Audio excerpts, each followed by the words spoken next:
So today I'm very excited to introduce Lauren Harris. Lauren is a learning and development professional who works in Boulder. Lauren has worked with me on this workshop for the past 3 or 4 years.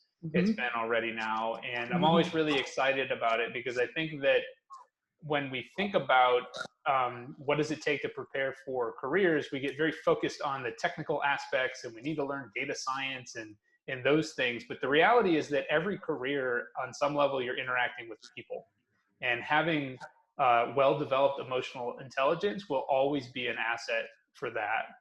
Regardless of what you're trying to do, whether it's running your own lab or being a member of a lab, understanding how you're responding to things that are driving your behaviors and decisions, understanding how things that you do impact other people, all of those will allow you to be more successful. And so I'm always really excited to get Lauren's expertise on this topic and to talk about things that you can do right now to start preparing yourself for building emotional intelligence as you move into your future career. So real quick points. If you have questions, feel free to ask them in the chat at any time. If you would like to remain anonymous in your question, you can either just send that directly to Lauren or to myself, and we will read them and not say who asked that question. We're also going to be doing some breakout rooms, so if you're not familiar with that, just bear with us in that process. So what will happen is that when you are assigned to a room, you will see a pop-up that tells you to join it and all that. It all should be pretty self-explanatory, but if you have any questions, feel free just to ask us those at that time too. So with that, I will shut up and I will turn things over to Lauren. Awesome. Thanks so much, Bruce. Well, welcome, y'all. I'm very excited to spend this lunch hour with you. And if you are eating or need to do anything like that, you are more than welcome to do that while we are engaging and learning together. My name is Lauren Harris. I'm the Training and Development Manager for the Boulder campus. I work in organization and employee development within human resources, and I provide professional development training to staff, faculty, and students. And so, as Bruce said, very excited to partner with him over the last few years to be able to bring this workshop to the Anschutz campus. And I do believe that most of you are probably pretty good experts at Zoom at this point. And just a few things, I will ask you to stay muted unless you want to come off and ask a question, just to minimize the background noise. For the camera, it is completely your call. I love seeing your faces, and we do know that there is higher engagement when you have your camera on, and I completely respect any reason why you do not want to have your camera on for privacy, personal reasons, anything like that. So your decision. I would ask if you're willing when you get into your breakout room to turn your camera on just so your fellow people in the room can see you. Again, your decision though and your call. When we get to the breakout room, I will let you know how we're going to do that. I don't have any polls today, so you don't have to worry about polls. And then if you do want to bring your chat box up, feel free to have that handy, as Bruce said, so that you can ask questions and we can answer them there. So with that, we're going to get started. I'm just going to ask you to bring up the handout that Bruce emailed out to you. So that's your participant guide, and that is what's going to help us walk through that. And if you want to turn to page 2 of the guide, that will just get us connected to what we're going to do. I have a lot to cover, so I'm going to try and do it as efficiently as possible while also letting you digest it. And just know that we do not change our emotional intelligence in this training. We really just drop the seeds for it, and it's what you do after this and how you apply the learning and the lessons that will allow you to be successful in this space. So we're going to talk about what a definition of EI is. So if you're not sure even what we're talking about, don't worry about that. I'm going to get you connected to it in just a minute. I'm going to also share with you the neuroscience behind why you behave the way that you do and why emotional intelligence is tied to the neuroscience of how our brain operates. Then we're going to spend the bulk of our time diving into a model. This is a 4-stage model. It comes from 2 of the predominant researchers that have added to this body of work. And then after that, we will look at application strategies that we can implement to increase our emotional intelligence. And then we'll end with an action plan today. So if you would like to just stay on page 2, I do want to get you connected to this paradigm shift. So oftentimes we think of IQ as really, really critical, and that our emotions just kind of get in our way and get us in trouble. So I want to reframe a new paradigm for you, or a new way of looking at your emotions, or a new way that you're going to try them on, and offer this quote to you, which is that your emotions can be a disturbance, or they can be a source of intelligence. And so just like you have your cognitive intelligence that helps you navigate this world, I want you to also think about your emotional intelligence as another way that you are utilizing data in your body to make decisions. So that's really how I like to reframe emotions, is there's information that your body is trying to tell you. And we can get, put off by that information and let our emotions make the decisions for us, which is often where we get in trouble. Or we can be really tuned in and just recognize and aware that something's happening. And I need to start asking myself some questions as to why, and start uncovering the underlying data and reason why that emotion is present, and then how I can utilize that more intentionally to make a better outcome in a relationship, in a decision, in work, anything like that. So try that paradigm on and see if that fits for you at all. And then here is our definition, just to get us connected to what we're talking about. I like this definition because it's really comprehensive. It is a lot to take in, so I'll give you a couple minutes to just process it. It comes from the Center for Leadership Studies, which is one of the great global organizations that does research around emotional intelligence, around leadership, around personal effectiveness. So if you're on a leadership journey, if you want to lead a team, anything like that, this is a really great resource for you. So I highly recommend that you check it out. I'm going to read this to you just for those that like to hear, and then I'm going to ask you to read it yourself for those of you that more like to watch. So our emotional intelligence is a set of emotional and social skills that influence the way we perceive and express ourselves, the way that we develop and maintain social relationships, and how we cope with challenges and use emotional information in an effective and meaningful way. So there's really a lot there. The bolded elements on the screen here are the things I really want you to pay attention to. So it's both as emotional and social. It's how we perceive and express. There's a development and maintaining of our relationships aspect. And then it helps us to cope with challenges and use that information in a meaningful way. So that is our defined EI. And so I'm going to keep us moving forward and get us connected to the neuroscience for why we should care about this. So the interesting thing about emotional intelligence is it's just really the way that your body processes information, and our body can get us into trouble or it can help us be successful. So anytime you experience any type of sense, your five senses, taste, smell, touch, hear, see, anything like that, it's all entering your body through first your spinal cord. And your spinal cord is down here. It's at the base behind your head. And it's a really critical part of your brain, and it's responsible for a very quick mechanism, which is called fight or flight.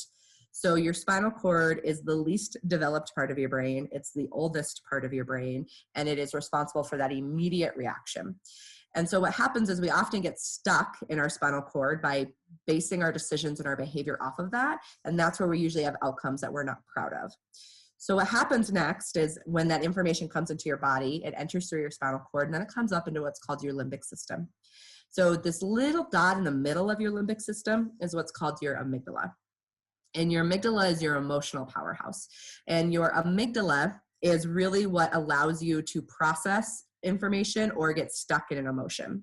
So I like to describe it like this, that if you have your camera on, you're looking at me, your thumb is your amygdala, and it's nicely covered usually when you're sitting in a calm, cool, collected state, like hopefully you are right now. And then as soon as you get a really strong emotion, could be happy or sad or frustrated, range emotions, it's literally going to flip its lid to protect yourself, to protect your brain. But what it's doing is it's blocking the signals from your limbic system to your frontal lobe. So this part up here. So when you see people get hijacked, emotionally hijacked, or they go off the deep end, or they flip their lid, that is literally what your amygdala is doing, because it's trying to protect you. What it's actually doing, though, is blocking these brain signals so that you can't access your frontal lobe anymore. So we have to learn strategies to be able to calm our limbic system down so that we can access our frontal lobe again, because that's finally when we get to the front part of our brain. Our frontal lobe is the most developed part of our brain. It's the youngest part of our brain. It's often what sets us apart from most animals. And it's where all of our great thinking happens. It's where our reasoning, our cognition, our decision-making, our data analysis, all of those pieces happen up here. So our goal is to learn how to get our spinal cord and our limbic system and our frontal lobe to speak really efficiently to each other. That's what we're trying to do with our emotional intelligence and building that. We don't want to get stuck in any area. So you can imagine, I'm going to use an example that you can probably hopefully relate to or understand. If you are out in our beautiful mountains of Colorado and you're hiking and you hear this rustling behind you and you turn around and there's a huge bear staring at you, your immediate reaction, if you operate out of your spinal cord only, is going to be to fight or flight, right? And most likely you're not going to want to fight the bear, so you're probably going to run. And so that's that immediate reaction. What are we taught not to do when we see a bear? We are not supposed to run, right? Like that's the last thing we're supposed to do. So if we allow this automatic sense to drive that behavior, we're probably going to choose the wrong response. Now, if we get up to the limbic system, the same situation, and now we have this bear in front of us, oftentimes we start to experience all the emotions, right? We might cry, we might scream. I've heard people say other things that maybe aren't appropriate to say when I'm being recorded on Zoom, so I'm not going to repeat it right now. But the other element that we do often is what we call freeze. And so that's what can happen in your limbic system, is you can have these really strong emotions that drive that behavior. So now if we're in that same situation and we've learned how to navigate our emotions and we're using emotional intelligence, we know, okay, I want to fight or flight right now. I'm not supposed to flee. I'm not supposed to run. Okay, I'm scared. I can sense these really strong emotions. It's telling me to pay attention to this bear. Then I can get up to my frontal lobe and say, okay, what am I taught to do here? Okay, I'm supposed to make myself really big. I'm supposed to back up slowly. I'm supposed to make some rustling sounds. So that is literally how all these three kind of interact and talk to each other. And that's our goal with developing our emotional intelligence, is just letting the neuroscience catch up so that we're using this data to make the best decision and not looking back and saying, ugh, I wish I wouldn't have said that, or I wish I wouldn't have done that. If you've ever had those moments, like, I wish I would have behaved differently, or I wish I would have said something different, you likely made a decision out of the spinal cord or limbic system instead of using the full thinking brain of our frontal lobe. So take a quick pause there. I know I just gave you a lot of information. Questions or comments around how the neuroscience is impacted by our emotional intelligence and how our brain operates. See if anybody has any questions. I'll watch the chat. Feel free to come off mute if you'd like to ask. So, like, I have a question. What are some ways you can kind of regulate that pathway and, lead it towards the frontal lobe rather than kind of making that initial decision? That makes sense. So it's an excellent question, Allison. I'm just going to ask you to save it because that's what the rest of this workshop is going to answer. So Awesome. that's where we're going to go. Yep. So that's what we're going to do with emotional intelligence. Awesome. Well, if you have any, just for the sake of time, I'm going to keep moving forward. If you have other questions, feel free to put them into the chat. So with Allison's great lead there, I'm going to move us forward here. So feel free to follow me to page 4 on your guide. This is where we're at. And this is the model that's going to help us do exactly what she asked. So we have this 4-stage model. It starts with self-awareness, and this is the first piece of it. We have to know ourselves. If we don't know what makes us tick, what frustrates us, what our personality is, what our biases are, all of that, it's really hard to do anything else. So we start with self-awareness. Then we move into self-management, where we identify strategies to help us mitigate strong emotions in the moment. Then we look at our social awareness. How do we interact with other people? And then we look at our social or relationship management. So what are the behaviors and actions that we're doing to increase the effectiveness of our relationships and not negatively impact them? Now, there's a couple ways that this model breaks down that's important for you to be aware of. So this top row here are your personal competencies. So your self-awareness and self-management is what's happening with you. Your social competencies are this bottom row. So what's happening with your social awareness and your social or relationship management are your social competencies. And then finally, it breaks down left to right too. So your awareness elements are things that I see. What am I feeling? What am I hearing? What's happening internally to me? And then the right-hand side of the model is what you do, the action that you take, words that you say or actions that you take. So what we're going to do now is just move into each one of these elements. I'm going to give you a definition of it, an example of how it shows up. We're going to do some breakout rooms for you to process it. And this is where the bulk of the time that we'll spend today. So diving in with self-awareness, if you continue through to page 5 now, you have some fillable boxes there if you would like to take some notes. The definition of self-awareness is your ability to accurately perceive your own emotions in the moment and understand your tendencies across situations. And here's a couple rhetorical questions that I just want you to think about. Do you really know yourself? Do you know what makes you tick? Do you know what frustrates you? Do you know what your personality is like? Do you know what your needs are? Do you know what you value? Do you know what happens to you when those values get negatively impacted by other people? This is a good one to think about, is what are your soapboxes? That's sometimes kind of an archaic word now, but a soapbox is like back in the day when we didn't have microphones, people would like literally put a milk carton on the ground and stand up to like profess what they really care about. Here's why it's important to understand your soapboxes. They're often very polarizing. They're often very controversial, and they're often hard for you to hear the other side of the conversation. So those are often very common triggers for people to get into heated discussions, get into poor decision making, because we feel like we're being attacked due to our values. So the first thing we want to do with uncovering our self-awareness is identifying what those triggers are. This is the first piece of the work. So I'm going to ask you to do this individually before we move into a breakout room. So you probably have a handful of triggers that can kind of set you off, that can get you going.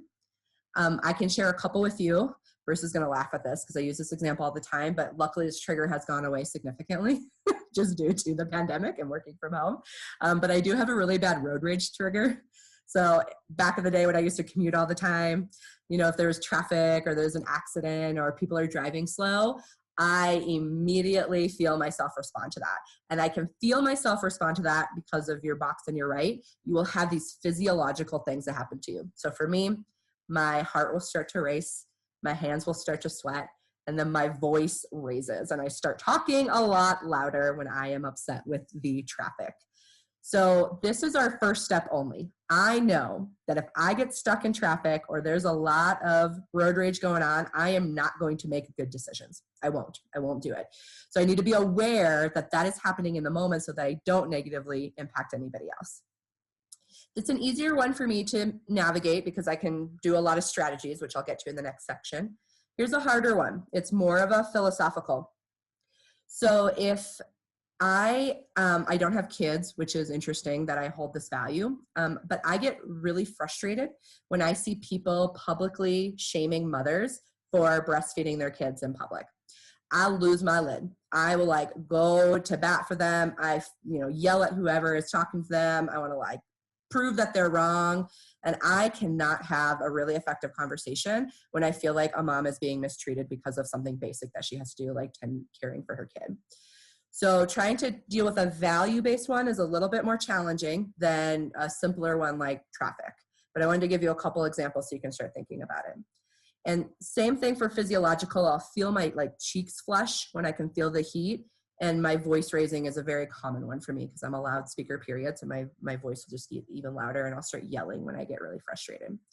So I'm going to give you all 30 seconds of quiet thinking time. And this is our first step. I want you to think about one trigger that you have in your life that makes you flip your lid, gets you stuck in your limbic system.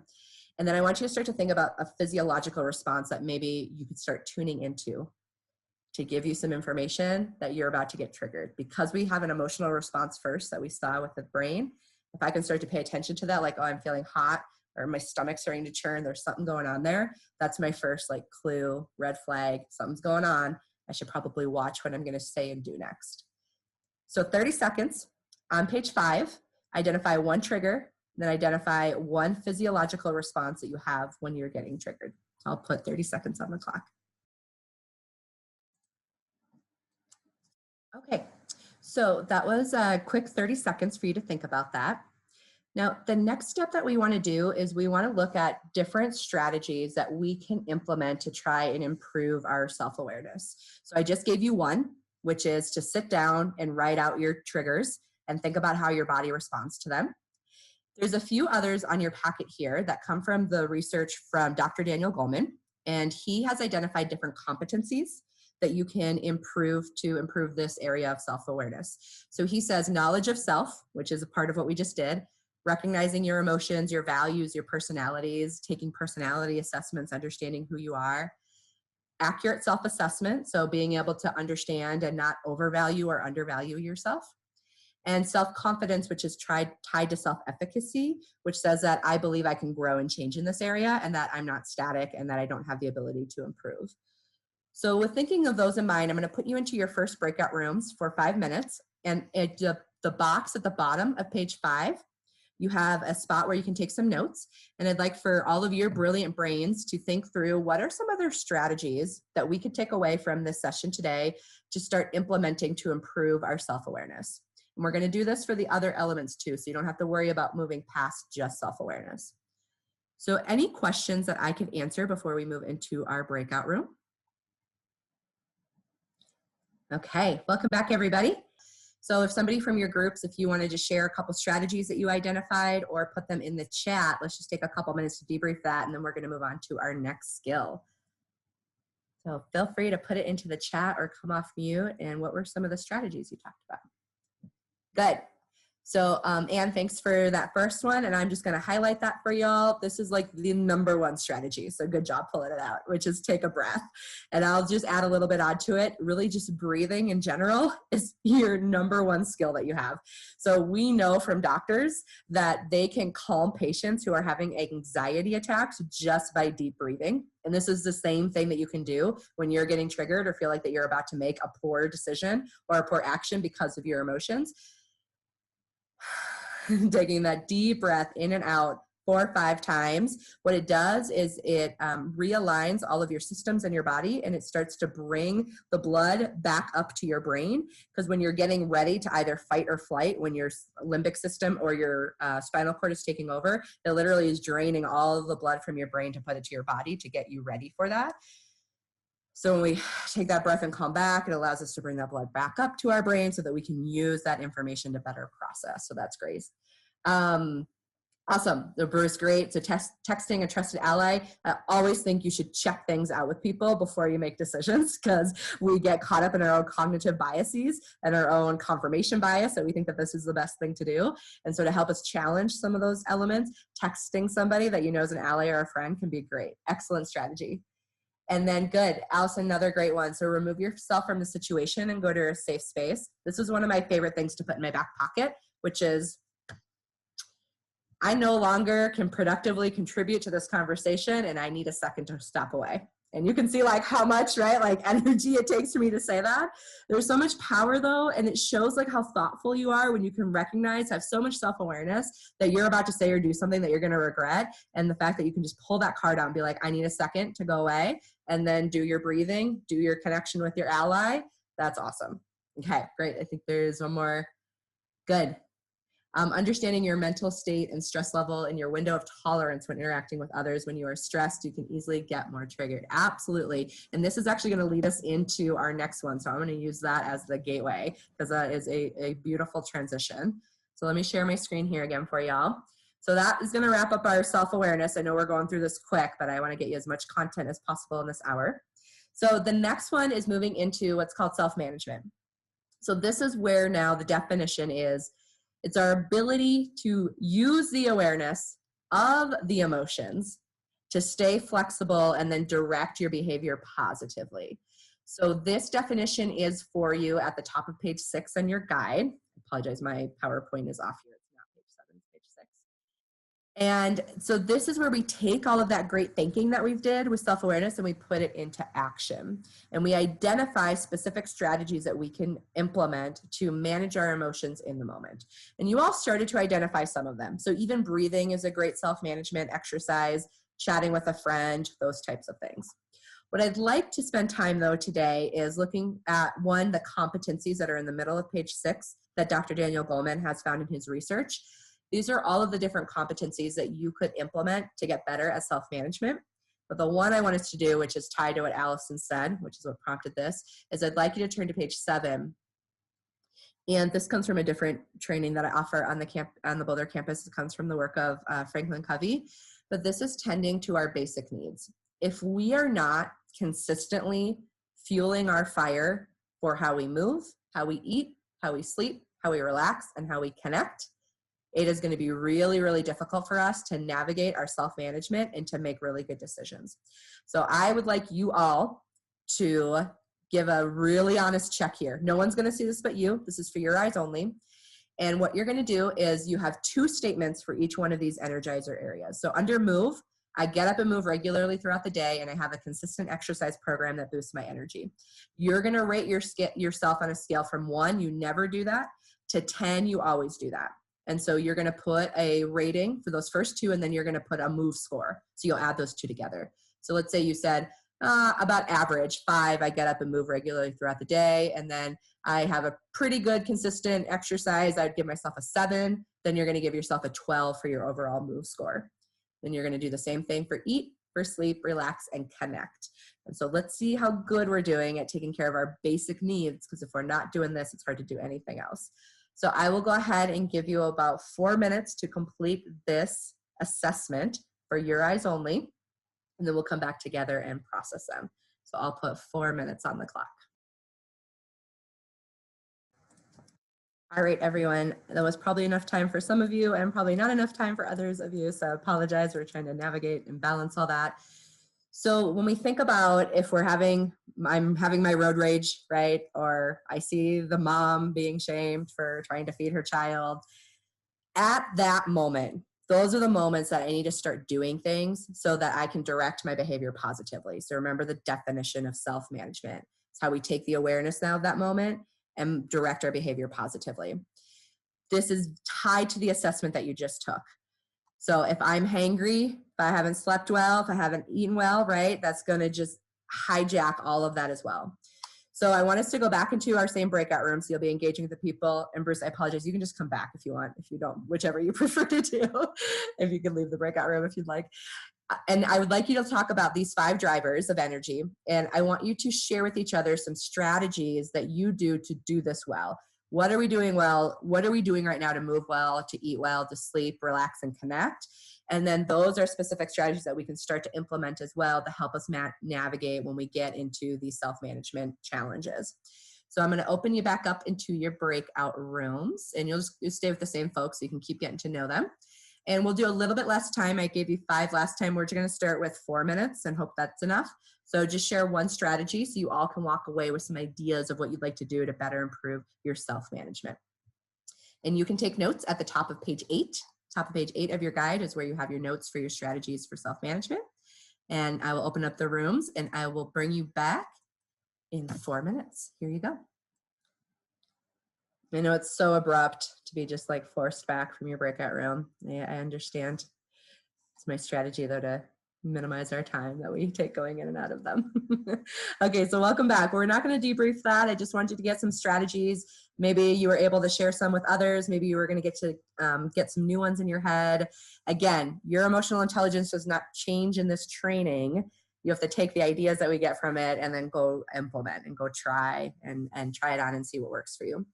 So I'm going to keep us moving forward. We are going to move into social awareness, which is the 3rd element of building your emotional intelligence. You are going to be on page 9 of your guide. And social awareness now is where we're shifting, okay, right? We were talking about our personal competencies first, which is our self-awareness and self-management. Now we're moving to our social competencies, which is social awareness is the first one. And here's your definition, which is the ability to accurately pick up on the emotions of other people and understand what's going on with them. So now we're shifting it. Instead of holding up that mirror and saying what's happening with me, now we get to hold up that microscope, be like, what's happening with other people? So 2 components I want you to consider when it comes to social awareness are cultural competence and body language. So first with cultural competence, and this is more important when we're talking about building an anti-racist organization, when we are talking about being a global university, living in a global world. We just don't want to place our own cultural norms onto somebody else. So a really common one is eye contact. This is the one I like to use for example. You know, in the Western American culture, eye contact is a sign of respect. It's a sign of engagement. We usually expect it from people when they're talking to us. And there's other cultures across the world where the actual complete opposite is true. Where literally looking down is a sign of respect and a sign of engagement, especially when they're maybe speaking to a superior or an elder. So we just don't want to misplace that, right? So if I'm trying to pick up on cues from you and I'm like, ooh, they're not looking me in the eye, they must not be enjoying me, or, you know, they're not paying attention, or they're checked out. That's my own cultural expectation that I'm placing on somebody. So I need to challenge that and just be aware that that's happening. When we talk about body language, what we know from communication research and the percentage varies a little bit, so just give me a little bit of grace with that. Approximately 93%, I've seen anywhere from 85% to 93% of what we communicate is not with our words. It is with our facial expressions and it's with our body language. And we can even know how challenging this is being impacted from this virtual and global, or from this pandemic environment, right? And having to be on Zoom a lot.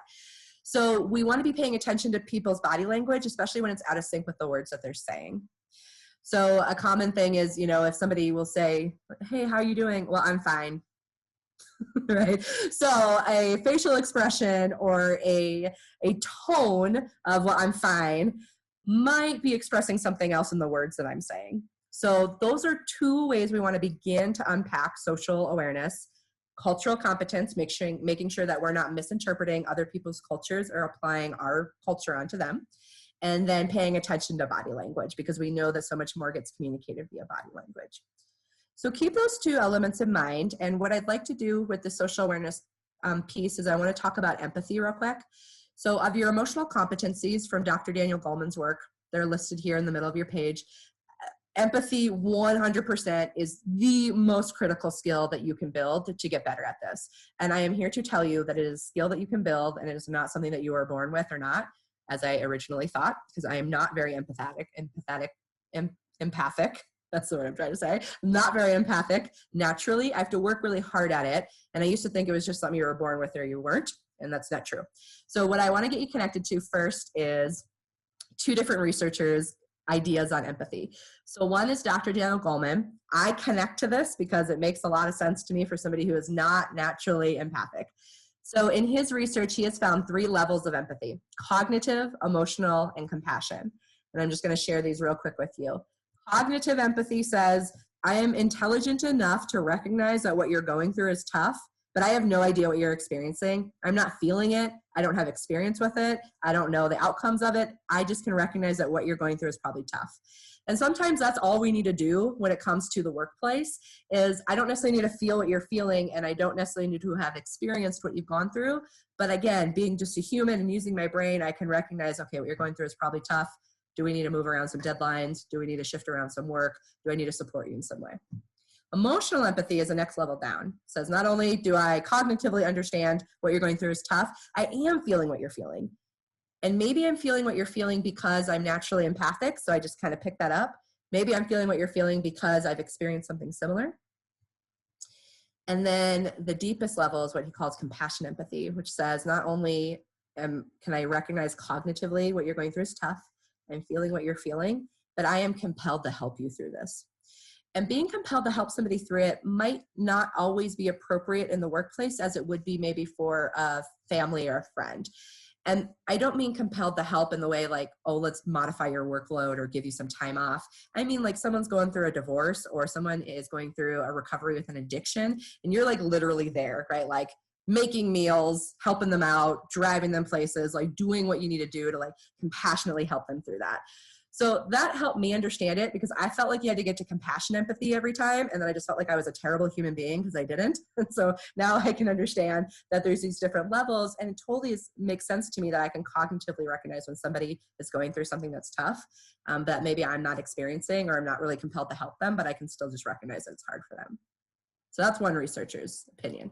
The next one, I'm going to unshare my screen for a minute, is Dr. Brene Brown. And if you are not familiar with her work, highly recommend that you check her out. She is a researcher out of the University of Texas in Houston, I think. Is it Austin? No, Houston, I think.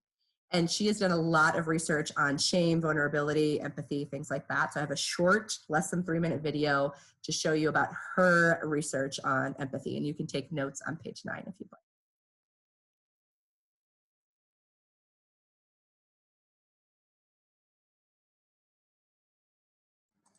Okay, so they, some contrast there with those two researchers' definitions, and I'm not going to say that one is better or wrong or right or anything like that. I just want to introduce you to different ways of thinking about it so that you can try them on for yourself. So there are elements of Dr. Brown's work that I really like, and then there's elements of Dr. Goleman's work that I really like as well, and I'm just trying to kind of expand mine and our definition of understanding how this shows up. So keep these in mind as you're thinking about it. And what I would like to do now, because I recognize we're almost out of time, so I'm just going to quickly move you to page 11. Yes, page 11. Actually, start on page 10 for me. So quickly go to page 10, and I just want to get you connected real quick to relationship management.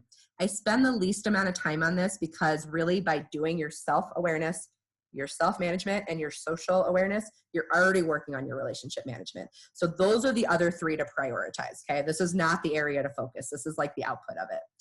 So looking at the top of page 10, your relationship management definition is your ability to use all the awareness that you've just built and to implement those to manage your interactions successfully.